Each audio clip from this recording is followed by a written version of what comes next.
Your favorite favorites are back. Welcome to a new episode of Crayon.vs.Culture, hosted by LaShonda. My black community. Why are we like this? Along with Fee. But I'm saying, let's look within our own country, people. And Ace. Then on top of that, how can you trust, these new people that come around you? And they're the cast of Crayon.vs.Culture. All right. Welcome to another episode of Crayon.vs.Culture. It's your girl, LaShonda, and I'm joined today by Fee. Hey. Ace. What's going on? And our special guest, DJ Tag. Hey, how you doing, guys? One of the hottest DJs in Atlanta right now. Nah, yeah, How you I'm just doing? playing. I'm just playing. Doing good, man. Can't complain. Man. I ain't even hear Ace. I'm gonna just keep on going. Nah, it was a little joke. I know. Yeah, no. So, little back history. I interviewed with DJ Tag before when I did the radio thing. Was it Afrofuse Box? Afrofuse Box on 106. Yeah. Well, that was like 3 years ago. Yeah, it's been a minute. Yeah, it's 2019.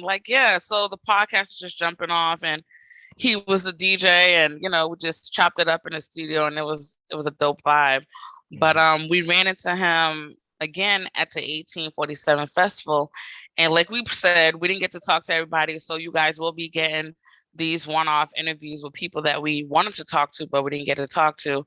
And we finally got our schedule together, and we have him, so we're grateful. And we definitely appreciate you from being here. So I guess we'll just jump into it. Like, Do it. what made you become a DJ? And our Liberian people, like, what made you say, "Oh, I'm gonna go and play with music"? So it's funny. Like, the thing that really got me into DJing was my production. So I actually am a producer. Before I started DJing, I've been a producer for about since 10th grade of high school. Oh. So I've been out of high school since 2008. So we're looking at about, doing my math, like 13 They know that. 16. I'm trying to make sure, like 50, 60 years. Just about, right? Yeah, 50, 60 years around that. So I was doing that. And what made me want to get into DJing was I always wanted a chance to display my production skills as a producer. I wanted to have the opportunity to be in a space where I could put that out there or play. And it just so happened, life would have it, that it's kind of navigated differently. Like, I started getting more and more into DJ, because at first it was for me to like play my stuff, play my beats and stuff like that for people to hear within the mix. But then as I got more into it, I'm like, I used to do house parties back in the day. So my house used to be like the party house back in college, and I was DJing off a virtual DJ.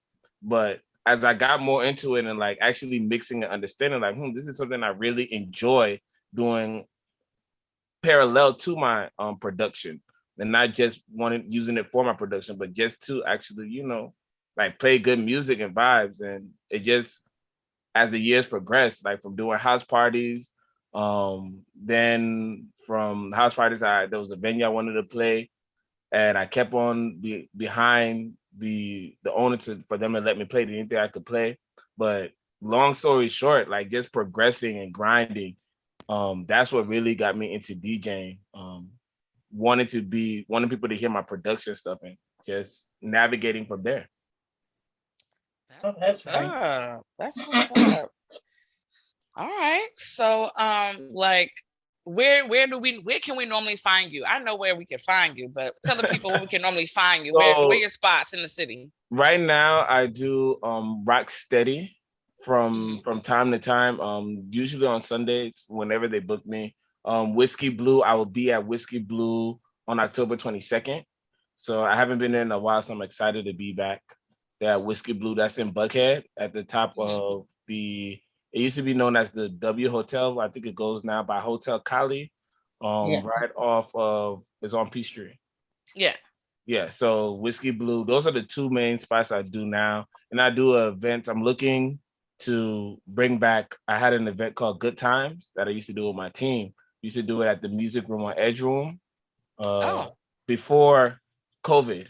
When COVID happened, music room, they had to sell music room. So a lot of that we've been trying to navigate, but we're looking at the top of the year to bring that party back that me and my team called Moves for Us that we used to put together.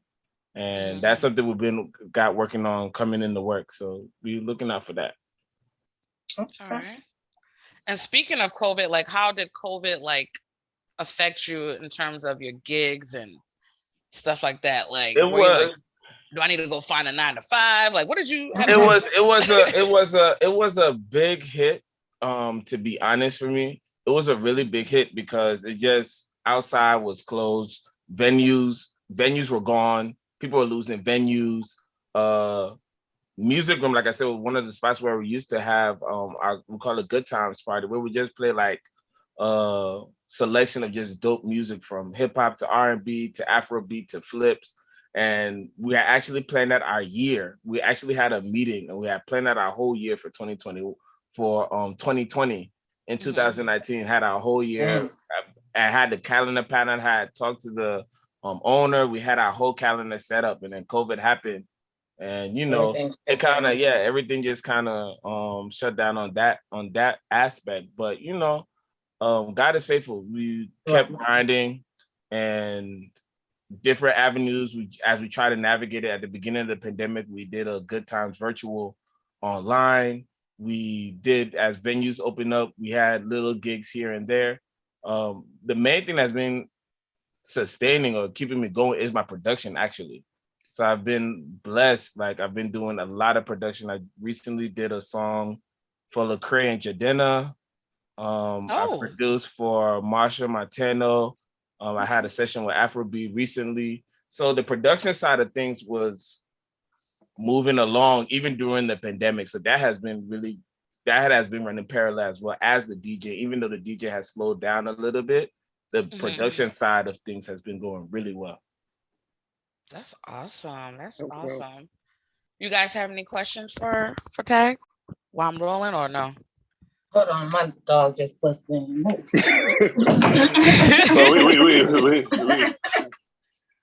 Okay.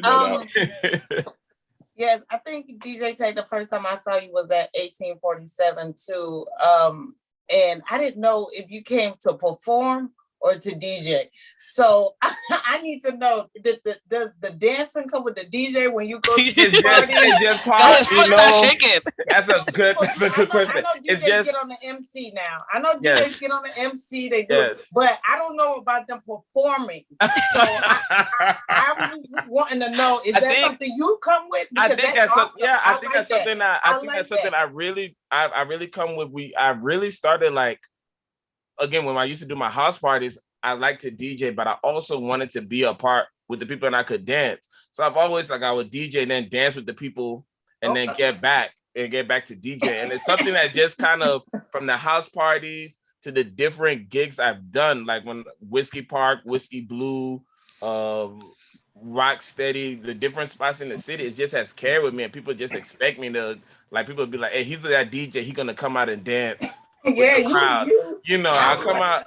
It keeps morale. I think it keeps the energy going. It's just something that you don't see a lot of people do, and it's kind of grown with me, and I like that signature. To be like, oh yeah, DJ Tag gonna come and dance with you. He's gonna give you good music, but he's gonna come and make sure you guys. You're bringing the energy. Exactly. Energy. Yes, he definitely brings the energy. Also with the new music that comes out, like the new Liberian music or even the new American music, how do you put that out like at the parties? Like if nobody else heard it, you got the new stuff. How do you put that out and get the people engaged? And because I'm not like a music person, so when a song come on, I'm like, hey, he just kind of messed up my girl. What song is this? Like, how do you keep that going? So the thing is, it's a technique I think I've used as I've DJ for so long now, because I've been doing production for 16, 17 years, but I've been DJing since about 2011, 2012. So that's what I've been doing for 9 years. And as I've gotten better at it and understanding how people flow with the music, I think what helps me is that I try to introduce a song if it's a new song, if I know, I look at the crowd. I'm gonna read the crowd first and foremost and see how the crowd is rocking. If I need to introduce a song, what I try to do, I might play a popular song before it, like sandwich it in between. So it's like in between two hits, and you give like a snippet. I'll look at make sure it's matching the same BPM, which is beat per minute, making sure it's the same tempo, making sure it's the same vibe as the other song. So some songs people will be like, oh, you didn't play my song. Like, okay, I didn't play it at that particular time because the minute I fit the energy, the vibe. Okay. So you have to be very strategic in breaking songs. And then the song also has to be a good song too. So I mean, that is key. The song has to be a good song. I have a lot of people like sending emails and you listen to the song. It's like, bro, I wouldn't even play this in the living room, let alone, I'm just being real. Some people you have to, it's just some of the songs. Go back. Yeah, like go back and, but they ask for feedback and I give honest feedback. And I'm like, hey, this is something you could do to tweak it or something coming from the production side of things. But I usually, like I said, I sandwich the song, try to find that vibe, talk on the mic a little bit over that song. So even though the song is bland, I'm creating a moment for that song. Okay, on experience. Try to get people to, enjoy the song. And I tell the people too, I like to tell artists, if you could come to where I'm DJing, because a lot of times they just want to provide you music and they don't want to create a moment. Like those songs you see when they were breaking clubs in Atlanta, like back in the day, those songs created a moment because you have the rapper, he's there with his team, everybody's there, they're creating that moment, they're dancing, creating a vibe. So other people who don't know what's going on don't want to feel left out. They're like, oh, what's going on? They're playing this song, they're creating a moment, they're creating a vibe. And that's how songs break. Really, in this, when you're trying to break a song, is people creating a moment.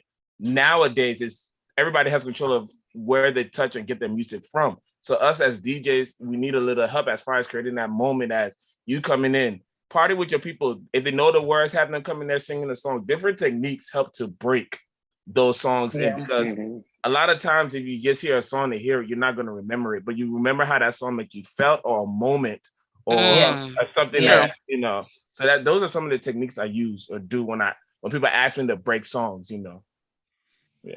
Okay. Oh yes. And so this is kind of to piggyback off of Fee, like as far as the pregame or the preparation before an event. So you kind of alluded to when you're in the moment how you break new songs. So with that being said, like say if it's a birthday party, a club event, a wedding, or what have you, how do you go into prepping for that evening? Do you already have like a list of songs or like a vibe like playlist, or you kind of like get you kind of fill out whoever's requesting and you pretty much build from there? Like what's that process building up to the actual event? Pregame. So for me, I like to, when I like you said, for a wedding, look at the couple. I say, okay, where are they from? Try to get some information, look and see if sometimes I do some ethnic weddings. So it might just be African weddings. It might be white American. So I try to know about who's asking, the venue where I'm at. From there, what I do, how I prepare, it really just depends. A lot of times for me, like Rocksteady, Whiskey Blue, clubs like that, where I'm in like just the circular circuit, just playing music like at a club, I do it off the top of my head because I know the type of people, I know the type of vibe that's already set for these places. Like Rocksteady, I know the age group that they're targeting. I know who's going to be, I know what type of vibe. So you know your demographic. I know exactly. I know my demographic and who I'm going or who I'm playing for. Right, like I said, in those clubs, in the Whiskey Blue, I know I'm playing for like 25 and up. I'm usually playing, for like the grown and sexy, things like that. So I know that crowd. I grew up with that crowd. Wants to hear throwbacks. There may not be as much as the new music, as much as throwbacks, some new stuff, mixing it in there. So it's more so like reading the crowd for those type of venues and just having my stuff organized where I have it in a way I know where to pull. So I might organize this. I have like a ratchet section, so I know these are the ratchet songs, right? I have the chill vibes. I have the R&B, and what order I play it in, that's the fun part. I really don't know. I just look at the crowd and see how they're vibing and let them and take them on that journey with me. Like we're gonna navigate this night together. how you guys are feeling, that's how I'm gonna DJ. You know, and I think that's the fun part. I never have a like I'm gonna play one A, B, C, D. I have them grouped together, but I don't know what order is gonna play. I don't know. I just know where to access them. So whenever the time is right, like this moment might require a 06, 05 Little John era. This moment might require a Beyonce homecoming. It just depends on the night and how we're going. Right. So another question I have is, since you are a DJ and producer, have you ever wanted to put on the hat of an artist? Like, you know what I mean? Have you ever wanted to put on that hat and get in the booth? Like, you know what I mean? I'm making beats and I'm playing this shit. Let me get something off real quick. You know, I think I'll freestyle at home a little bit, just playing around, but I've never had that urge.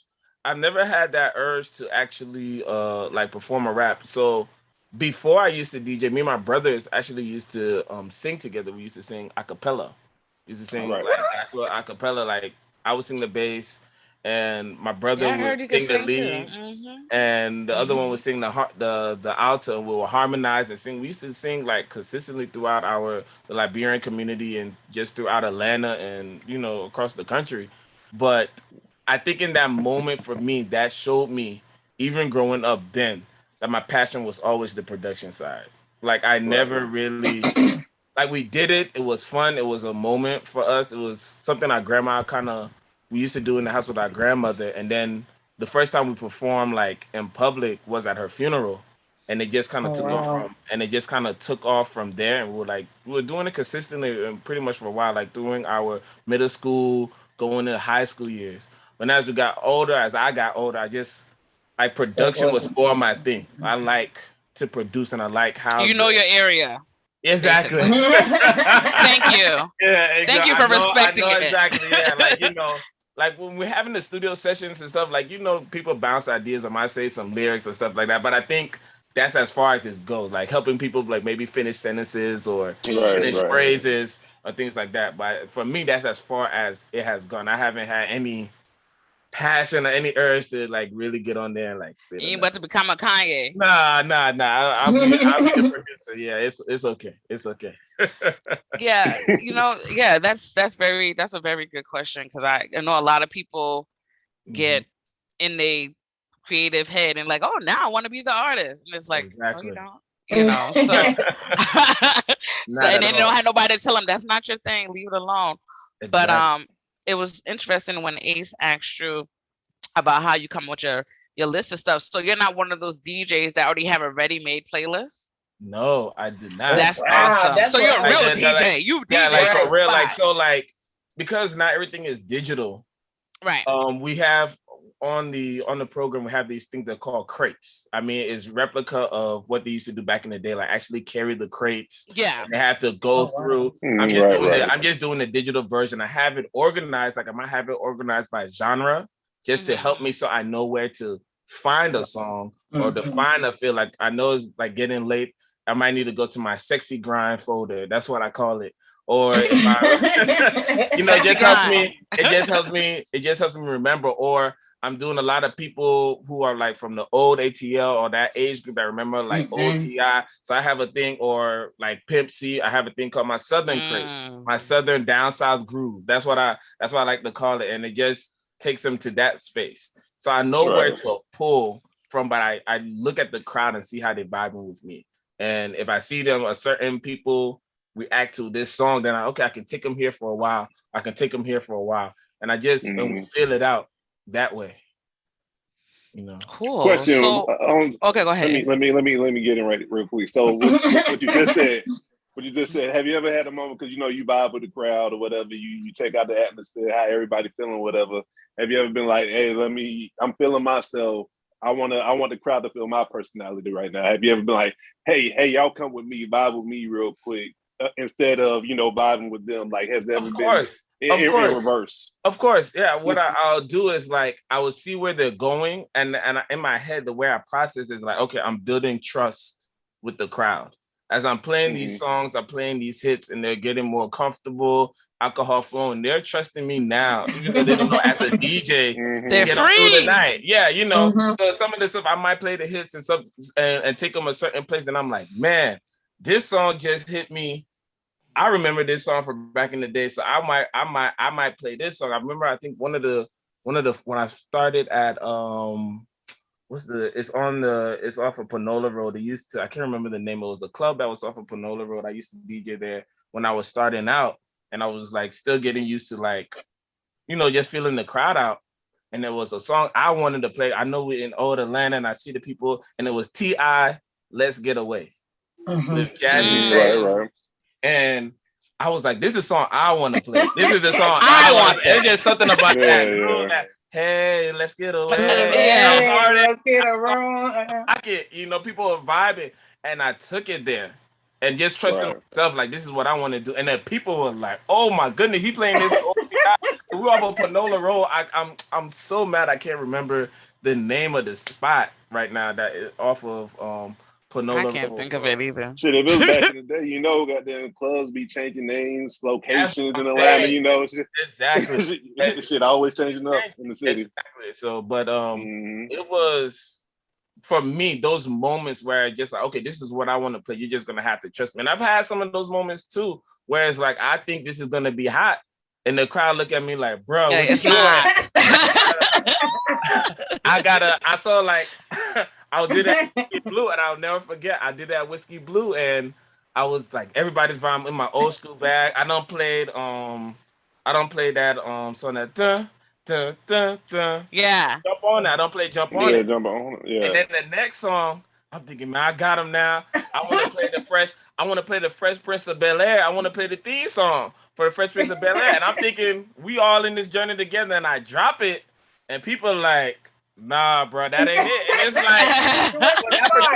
for that particular crowd, it didn't work. But I've done it before at other places, and for that crowd, it will work. And they travel with me. But I remember, my wife was like, yeah, my cousin was she was like, why you play that song? Because she would give me feedback. They'd be like, why you play that song? And I'm like, I was there. I thought y'all with that moment with me. I was trying to, we're in the 90s, 80s bag, so sometimes you have to trust yourself, and sometimes it will not work, but you got to know how to navigate. I got out of that so fast. I took it to something else. I think I went to like either the reggae or the dance hall, like right after that, like to just distract them. Just get them back in there. Exactly. Right, come back with me, guys. Come back with me. Exactly. So it's, sometimes you feel it, and sometimes you just navigate through and just, you figure it out. And that's how you learn too. Exactly. You trial and error, you know what I mean? Exactly. You know what to play, you know what I mean? You just catch a vibe and you just learn, you know what I mean? You just build over time as it seems like you have been.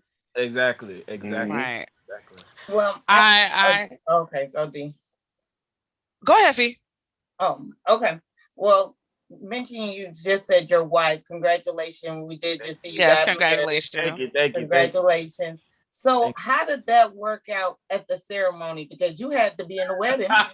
So yeah, no, that kind of had a bit deeper. Funny story. I want to know who did you trust? Yeah. Right. To bring the vibes. Who did you trust? Yes. And did you really trust that person? Like, did you have, this is my stuff. This is my small southern mix. This is my slow grind. This is the slow grind.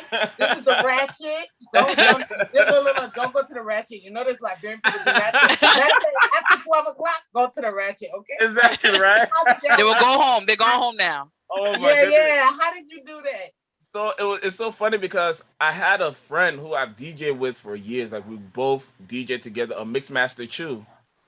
He's DJed at like a lot of the clubs, the other clubs throughout the city, like the Lions, the Ace Atlanta, and we were both boys DJing. So after going back and forth, I trusted him because I've DJed with him. I seen how he DJs in the city, and I know he has the same, we've been doing this for about the same amount of time. And so it was hard at the wedding, at the actual wedding. Once I picked him, I was cool on that, but when we got to the actual wedding, a little bit of me was like, hey bro, take it here. And then he was making fun of me. He was like, hey, somebody tell Tag this is wedding, bro. He ain't got a DJ. So he's talking up he ain't got a DJ. And I appreciate that because a little bit of me hey, they won't go here. And I'm always in, I was telling my wife, I was like, everything else you guys, I want to make sure this music A1. I want to make sure right. that the music, and that's just in my nature. So I'm listening, I'm looking how the people vibing and see. But I mean, he absolutely, I had nothing to worry about. He knocked it out the park, crushed it. And y'all look so nice. I appreciate it. Thank you. Hey, let me get one more question in there. Wait, so from what you said, it's along the same lines. It's along the same lines. Okay, go. So what you just said, like if you go to another party and whatever, and there's a DJ on doing this thing, are you just critiquing them like, man, I would have did this. Man, let me tell you, but that's all DJs. That's all DJs. Don't let two or three DJs go to a party and listen to another DJ, right? We all in the corner, the DJ DJing. Somebody might have a Shazam out because somebody done played a song we ain't never heard, so we got to make sure we update it. Somebody else be having the conversation. We having the conversation like, bro, I would have done this, I would have gone here with this, It's just, I think it's just natural when you're in that vibe. I think it would be the same with you guys too. If you saw somebody conducting a podcast or doing something, you just on the fly on the wall in the room, you're like, I would have asked that question. Yeah. When you're in that profession, I just think it's a different energy. You just like, okay, this is what I would have done. You just, it's slick competitive. I would have done this, or I would have done that, or oh, that was a really good play. I would have thought, we do talk. That's awesome. Okay, this is my last question. Okay, so at parties, people can be annoying. I'm one of those probably annoying people that you probably don't like. If I want to hear a song, I will come and point to my phone and say, hey, can you play this and make sure you play that? And the DJ usually does not listen. And I come over there and they say, I'm coming to play it. And then, then they'll say, oh, I got to download it, or I can't find, or it's not in my genre, or whatever, it's not there. So I just stopped doing it. I just stopped messing with the DJ. But I want to know, what is like the most annoying thing when you're DJing or even producing? Like what can be like, oh my gosh, I can't stand this, but I have to still go through with the whole party. I still have to go through with this. Like what kind of circumstances have you been in? Definitely the request. But for me, and what has worked for me personally is some suggestions I might listen. I keep an open ear and to see what this person, because like I said, I really enjoy like watching the people dance and vibe. Now you ain't gonna bug me. You ain't about to, bug me to death for your song. But if you say a song and I'm just like, I may not have considered it, or it might actually work. That's happened a couple of times where somebody be like, oh, can you play this song? And I'm like, man, I'm right in this pocket. I wouldn't have thought of playing that song, but that's a dope song. So I think it's a balance. Sometimes it can be a double-edged sword because you have those people that will come and harass and be like, hey, you told me you'll play my song. You told me you'll play my song. And I'm like, bro, I'm not even in that mode. Like my biggest pet peeve, I think for me, is it's like 2:30, 3 o'clock at night. Like the club is getting ready to close. And somebody come and be like, okay, you better back that ass up. Like, bro, we about to close. Like the people want the party done. I just killed the whole. That's like for the slow jams, though. People about to start, parking lot pimping. People about to start talking, spinning game. Right. They don't want to hear no. Yeah, and I'm trying to set people up. And you talking read about the room. You play some Kodak Black. I'm like, at this hour. If you had hit me with that request like around 1 o'clock. Sure, my guy. We could have tried to figure it out there, but like 2:30. I'm in the Roots reggae. I'm playing what's song I'm playing? The Sean Paul and Sasha. Yeah, I'm still in love with you. It's about that time. He talking about some Kodak? Like, no, I would just point. Go. Get away from me. Now,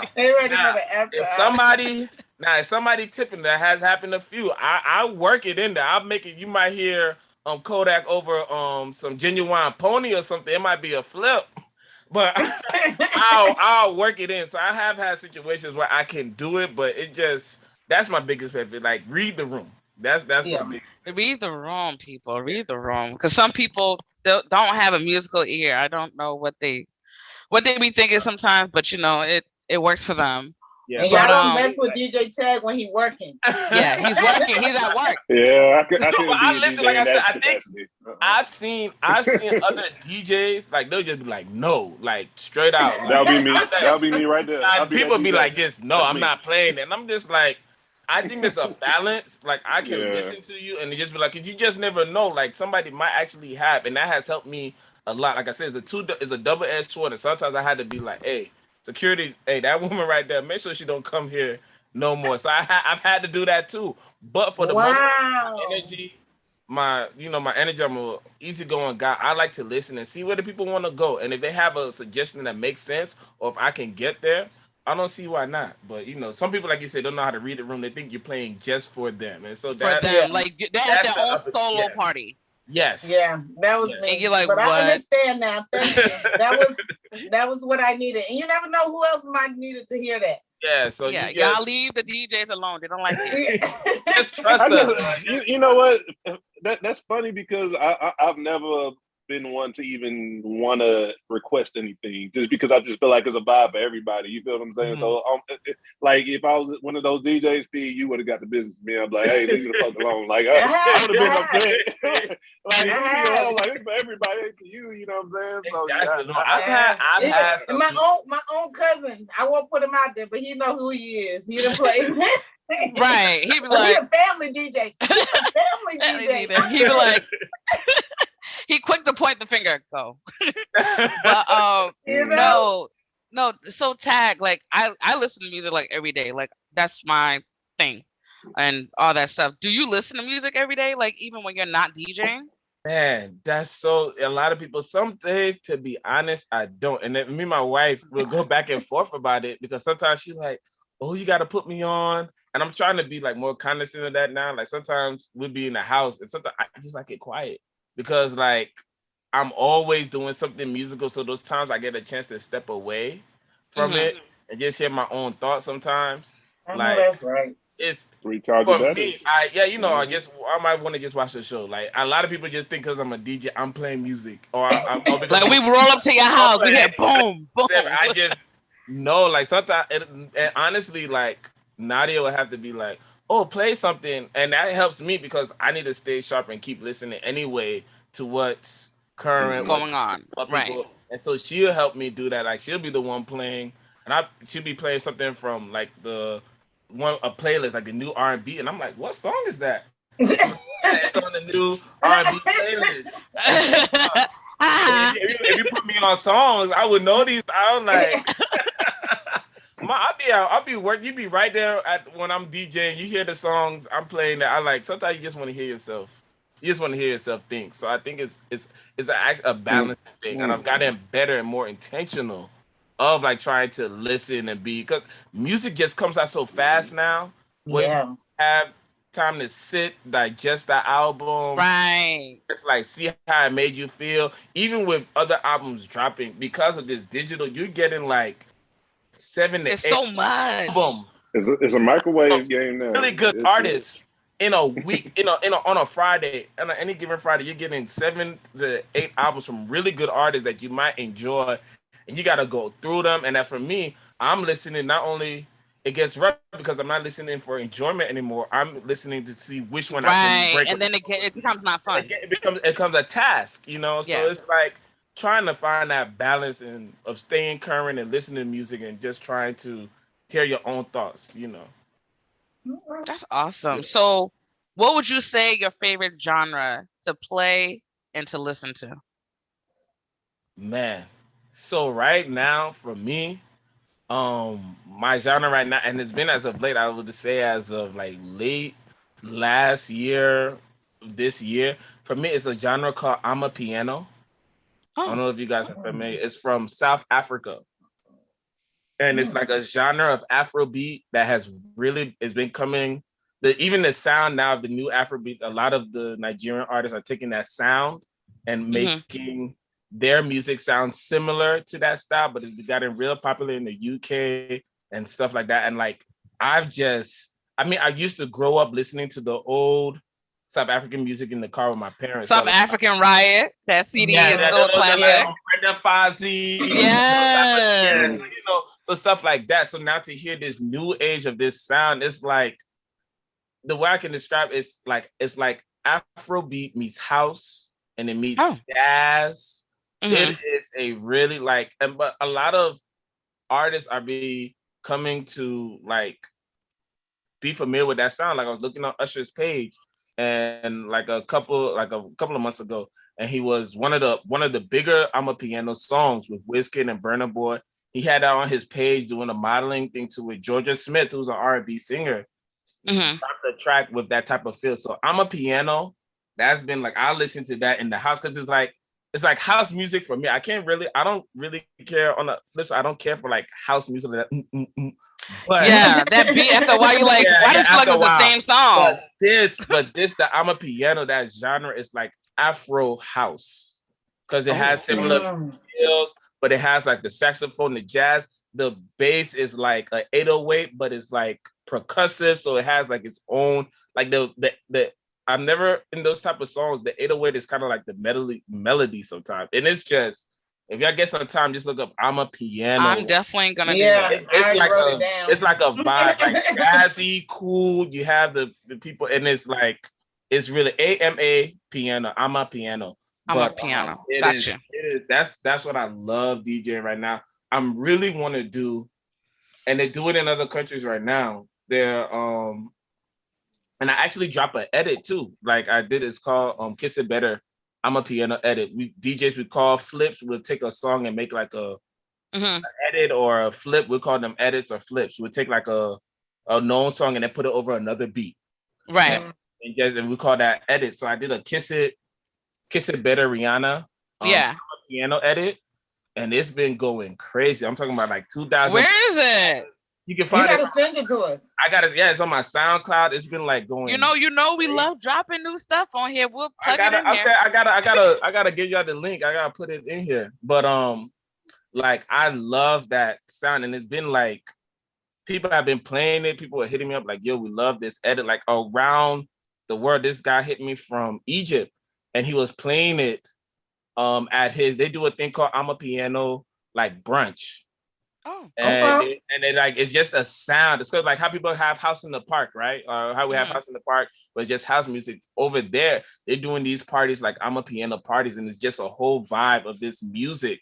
And people are like eating brunch to it, dancing to it. It has this. Oh my god, that sounds like fun. It has their own life of its own. And like I connected with this dude from SoundCloud. He heard it and he like just loved it, and he was playing it over there. DJ MoMA. If you're familiar with Everyday People, he used it in one of his he used it in one of his videos. He hit me like, bro, I love this edit.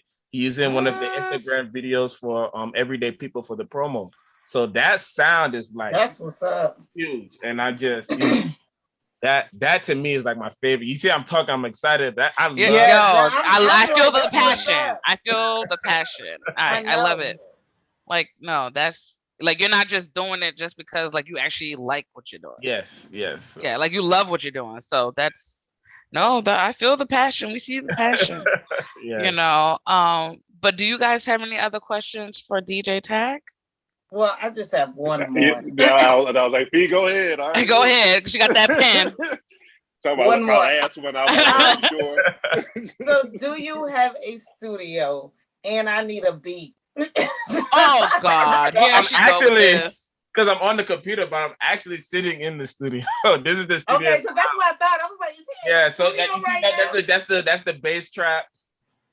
For the trap, the bass, I have a desk.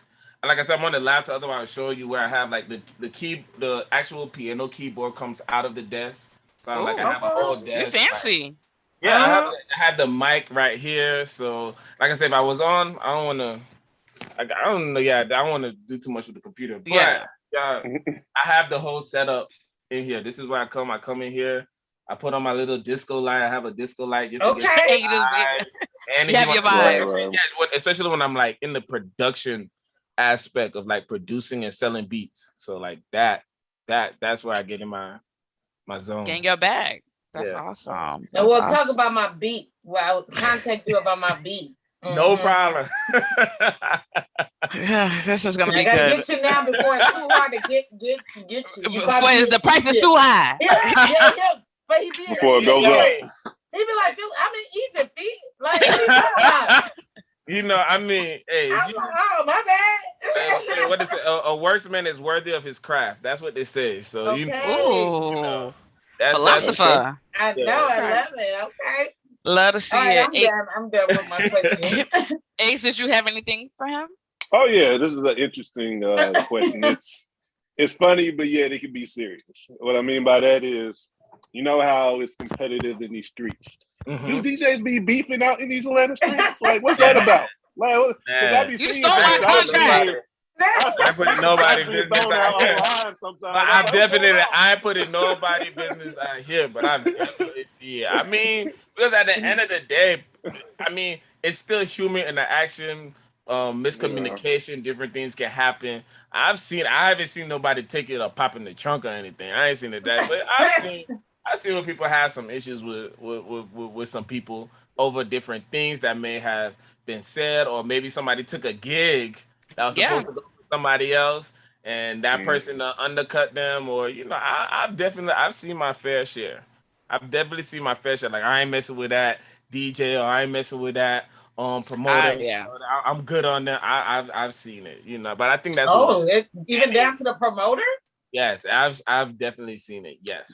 I've definitely because I've seen, like, man, I know a couple of DJs personally, and I've been seeing them throw little shots. Especially the promoter. Say that again, Ace.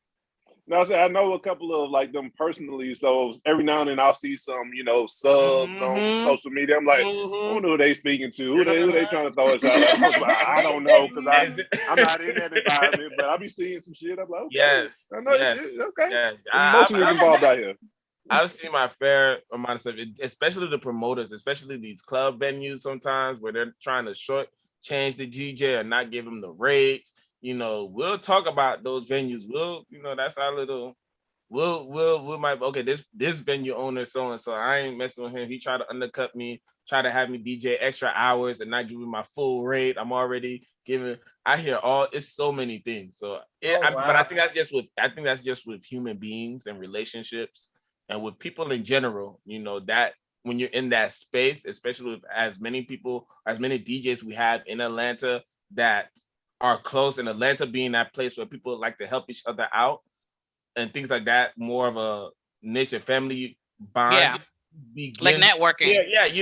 If somebody does something against the family or does something, you're going to take up for that person. You're going to hear about it, And the DJ network is very... And you have people that overstep. Like, if you know that's that person's lane, why are you over there? Exactly. You disrespectful. And then now the trust is gone. I done heard a lot of craziness pertaining to that. I'm like, ooh, they ain't fight yet? Okay. Like, okay. All right. Like, that's kind of like foul. But, people look at it like, we got to get this money. But all money and good money, and you don't want to burn your bridges with people trying to do your time is coming. You don't know what that person going. They cannot take a gig. They be like, oh, tag, can you do this? But now you don't shit it on them. That's what I'm saying. They not even gonna recommend you. Or your name be done to so many people, so now you can't get gigs, or people don't want to give you. You're persona non grata. Nobody wants to touch you. I've definitely seen that too, where you get in blackballed and people don't want to necessarily give you gigs, or they may not. I'm good on that person, so they're not going to be as lenient to help you. And with Atlanta, the type of scene we are, and just in general, from our music to our DJs, is a lot of networking, and we take relationships very seriously here. As you should. And in the South, just Southern hospitality, we take relationships seriously. So when you do stuff to endanger that or to mess that up, it really comes to bite you. I've seen, because nobody wants to be looking over their shoulder trying to figure like what is going on here. You know what I'm saying? So yes, it's wild. And then with you're in the Liberian community too, so it's like any given Saturday, there's like 5 different parties. You can DJ all 5. You know what I'm saying? Or the big would be like, oh, you leaving already? You leaving already? Well, you paid me for 2. But if people are still here, you can't go to 6. Are you gonna pay me? Nope. Are you gonna pay me? I've been here since 7 o'clock. Y'all want me to go to like? So the people still there? Yes, I have done. I'm not even gonna. I'm gonna. Hey, I know I love my people. I'll say that. I love us, but what? I love us. The people are still there. Yeah. So what I got to do with you? I'ma stay You, there. you know how that go. The DJ, You already know how that go. The DJ is usually the last to leave. Where are you going? How you can do the thing so? How you say the music so? I'm like, bro, y'all did not. I'm like, here go my cat. The contract state. I was paid 2:00. So if they try to pay you extra to stay, will you stay? Yes. If you pay me the money and they pay me the rates and it makes sense. Now, some money, like you say, some money ain't good money. If I've had like 2 gigs and then my last gig and you offering money and you living in Lawrenceville and I got to drive to the south side and I got to break down, I'm going to let that money go. I'm like, I got to go. You know, some stuff. Yeah. Make it make sense. Yeah, man. If you up like, oh, yeah, stay till for like 2 to 6 and we'll put an extra 500. Oh, yeah. I'll yeah. We'll put some shows in the shoes. We'll get some Dr. Shows. We'll get right. Y'all give me something, another plate. Give me another drink. We'll make it do what it do. So we'll do what it do. Nah, okay. I love it. I love this energy, and this ain't gonna be your last time on here now. So you definitely got to come back in. Myself. Yeah, and bless us with this. But we gonna wrap up. Fee, what are your handles?